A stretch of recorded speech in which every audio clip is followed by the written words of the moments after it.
are a lot of great shows coming to the Charleston Music Hall and the Music Farm this fall. Today, I talk one-on-one with the Charleston Market Director for the Music Farm and the Music Hall, Charles Carmody, for this edition of Quintin's Close-Ups. And if you haven't already, subscribe to my YouTube channel and like Quintin's Close-Ups on Facebook. Charles Carmody, welcome back to Quintin's Close-Ups. Very nice to be back. Good to see you. Oh, I appreciate it greatly. Needless to say, you are the Charleston Market Director for Charleston Music Hall, and of course, the Music Farm. That's right. Yes, sir. So tell me, what's new, what's now at the Music Hall and the Music Farm? Yeah, of course, absolutely. So summertime, usually a slower time for us, but so we actually took the time to close the Music Hall for 5 weeks, and we have been doing some renovations. We did a facelift to the downstairs bar.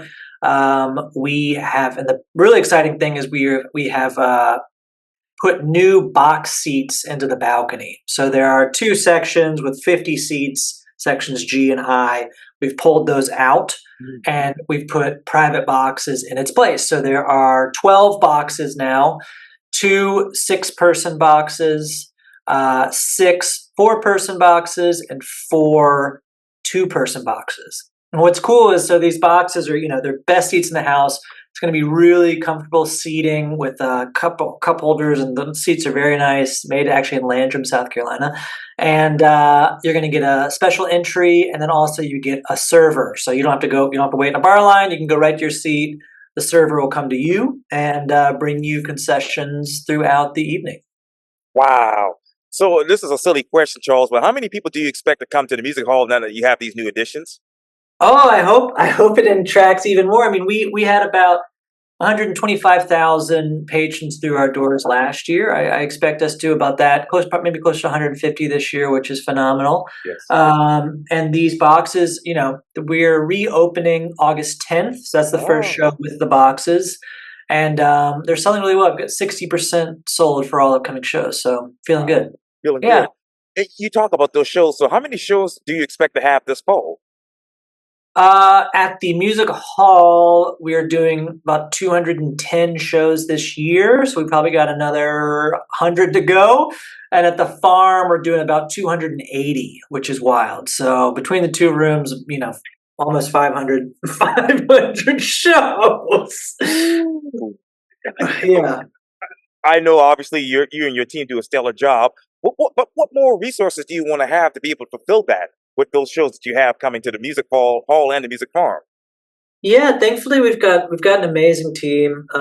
Everyone's doing a really great job. I'm proud of the team, and everyone from audio techs to light techs to security. I mean, it takes a whole village to make these things run. And this fall is going to be it's a great lineup. Starting September in both rooms. I mean, we've got a little bit of everything. For the farm, I mean, we've got everything from hip-hop. We've got Soulja Boy and Atmosphere, to dance with Dance Lab and Lily's Burlesque, to, Go-Go Bordella, to indie rock, Built to Spill. I mean, it's Shovels and Rope is doing a 2-night run, actually October 3 and 4. So it's a really beautiful, diverse schedule this fall, and I'm excited about it. Yeah, and I hope to get Shovels and Rope on Quintin's Close-Ups in the future. But let me ask you, what? I know, obviously, the Music Hall will be reopening in August, and obviously the Music Farm is still ongoing, I guess. But let me ask you, what are the top shows right now that are actually selling at the box office? Yeah, top shows for the Music Hall. Some really hot shows are Violent Femmes on October 1st. They're sold out, which is wild. Beat on September 29. That's going to be really great. That's almost sold out. We're doing a lot of shows with Moja this year, which I'm excited about. So we have Layla Hathaway coming in. She's a really hot ticket right now. And we've also got a bunch of comedy. So everyone from David Cross to Noel Miller. I mean, some really fun comedy stuff. And then the show I'm probably most excited about for the Music Hall is we have Spike Lee actually speaking as part of the Gibbs Distinguished Lecture Series. So I've been a fan of his films for many, many years, and going to be really cool to see him on our stage and talking about his work. Oh, absolutely. And looking forward to that. And obviously, Mojo is celebrating its 40th anniversary this year. But Sure. but what else, as far as stage presence, Charles, do you want to bring to the Music Hall and the Music Farm in 2025? I know you all are planning for that right now. We are, yeah. So the fall, for the hall, the hall books about 6 to 8 months out. The Huh. farm is a little shorter of a runway, so usually like 90 days. Just it's a smaller room, different kind of genres, so they kind of book differently. But the hall for 25, I think 23 and 24 were really good for us. I think that Charleston is finally on the map as far as artists routing here. And, a lot of times they would just do Raleigh, Charlotte, Atlanta, kind of skip our market. Hmm. But we've worked really hard to develop the market, to develop the artists in the market. And thankfully, it's been a really great couple of years. One exciting addition is we're actually going to do a comedy week in January. So it's going to be 5 nights of comedy, and we're partnering with. There's going to be 4 venues, which is actually 5 venues, which is cool. So Theater 99 will be involved. The new stand-up comedy club in North Charleston, Wits End, Oh, will be yes. involved. Yeah, that's a cool one. And then Music Farm and Music Hall. So I haven't announced the Right. comedians yet, but I can tell you that it's coming Jan 22 through 26, and comedy has just been so strong and these last couple of years. So we're really excited to highlight local, regional, and national comics in this week of comedy. So that's going to be very cool. Oh, absolutely. And Charles, as we said it right now, what else do you want to highlight when it comes to obviously music at Music Hall and the Music Farm? Yeah, I would love to. Are you thinking for 25 or this fall? Oh, just in general. Yes, sir. Just in general, I for the music hall, some things I'm really really excited about. Obviously, the Moja Festival, like I said, Mac McAnally is doing 2 nights. He played with Jimmy Buff. He was in Jimmy Buffett's band, so that's going to be very cool. Charleston Jazz is back. They're doing 3 shows this fall. Wow. I love the jazz orchestra. They're doing a really cool show on September 14th called Cha Cha Charleston. Um, it's celebrating National Hispanic Heritage Month. And Gino Castillo Oh, and yeah. uh, Cuba's Yusa will actually be in the house, which always great to see them. We are also doing Men at Work is a show I'm really excited Uh-huh. about. Uh, we've never had them in the venue, and one going on sale today actually. Jillian Welch and David Rawlings. They've Oh, not been here for a few years. So great to have them back over at the farm. yes, sir. Besides the 2 night shovels and rope run, we've got some really cool stuff. Lotus is coming back. They're a great jam band. Atmosphere and Big X the Plug are 2 hip-hop acts that I'm very excited about. Godspeed You Black Emperor, kind of like a neo rock metal band, is coming November 16th, Wow. which will be cool. And the farm, it's just really fun to get to program that room and run that room. It's a younger demographic for sure, but we're also, because it's standing room and because it's just a great smaller club. I mean, you're seeing every night of the week there's something different, Yeah. and it's really cool to be able to do metal night, hip hop night, dance part. Just like Yes. really, and get a little weird with it. Do some experimental stuff and do some stuff that might be a little different and might be new for Charleston. So that's been Mm. it's fun to kind of push the envelope there. Envelope. Yeah. And that brings me to my next question, Charles. When it comes to the Music Hall and the Music Farm, what else do you want to push the envelope on?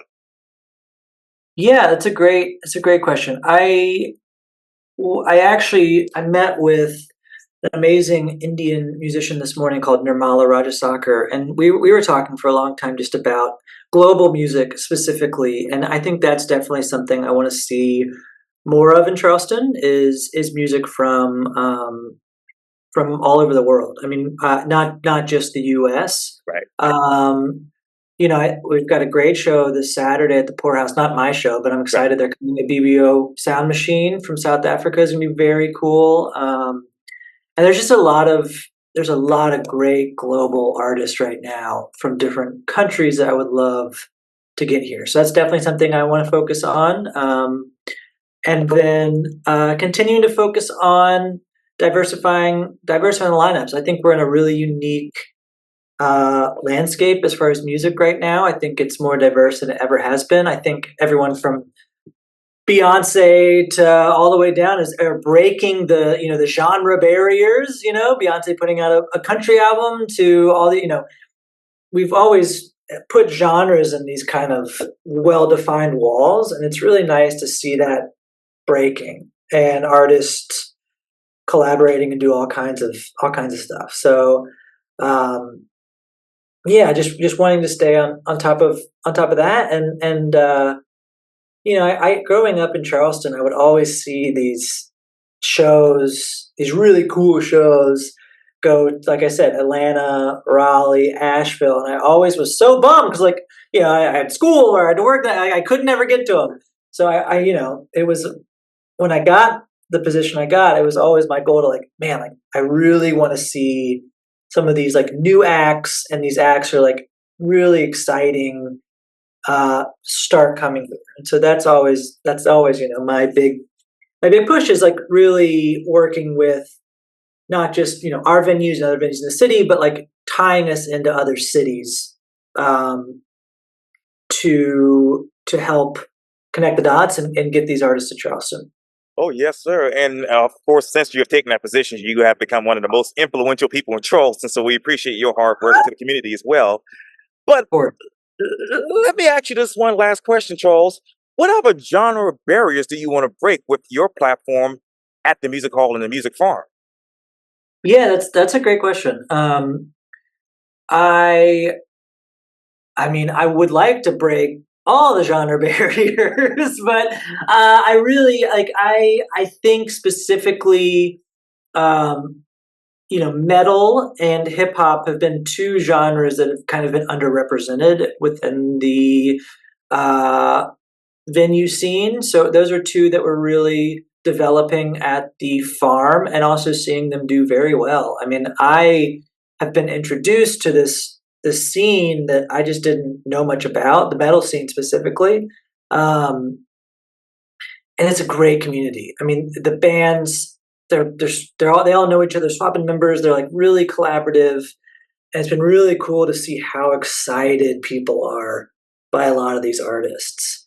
And that's what it's about. That excitement, and that to be able to go to a show for an hour, 2 hours, 3 hours, leave the stress and the mundane boredom of everyday life behind, and just be able to engage and commune as a community. There's nothing else like it. So I'm just happy I'm thrilled to be able to do what I do and to help bring those events in that space here to Charleston.